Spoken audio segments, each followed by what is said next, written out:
dambaal weeyaan wakhtigu rajada guushay dhashaa caqligu waa dhaamiyaa dhaqaaluhu waa cilmiga markaan dhanka wacan ka dayo dhaliishu waxbay saxdaa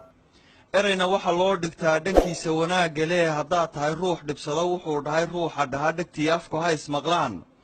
adkaysi haddaad u dhalana feeftaa lagu dhaqmaa dhammays aadmigu ma aha dhowaan arag baynu nahay caqlaa laysdheeryahee khalqigu dhaayaha ka siman waxay laba wada dhugteen ayuu ninba dhan u arkaa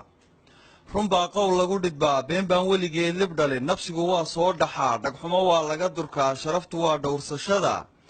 iimaankaa laga dhergaa dheriga keli quuto ruux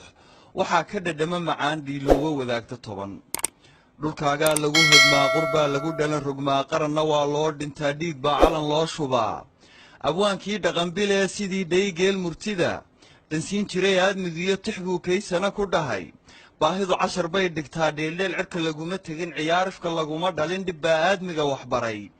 dayaxa ragga dhinaca degay aqoon bay dheefsadeen dhiggoodiyo aynigood dadaal baa dhaafiyee dhacdiidka ka toos hurdada filkaa waxa uu dhadhabay wax dhaamaha soo tufee garaadka ku dhiiri geli in uu dhaafiyo riddada halkuu qayrkaa wax dhigay waayuhu waa dhowrwejile mar buu dhool kuu curtaa dhijaamuhu biyo tufaan dhirtuna ubaxaysataa geeluna badi kuu dhalaadhay iyo xoor buuxsataa mar buu kula dhalan rogmaa cirkuna dhibic joojiyaa dhulkuna engegaa abaar dunidu waa dhabanahays dhib iyo waa khayr isxiga nin dhalaniyo waa mid dhiman ogow waayeelka dhacay mar buu dhallinyaro ahaa dhaqsuu ku socdaa wakhtigu waagii subax kuu dhashiyo libdhada gelin kuu dhacdaba wadkaad u dhowaanaysaa ifkaad ka dhammaanaysaa dhabtuna waa aakhirada waxaa jahannamo ku dhaca dhimbiisheeduna gubtaa ninkii dabbadeeda maraa jannana dhaya laguma galo dharaarta qiyaamahana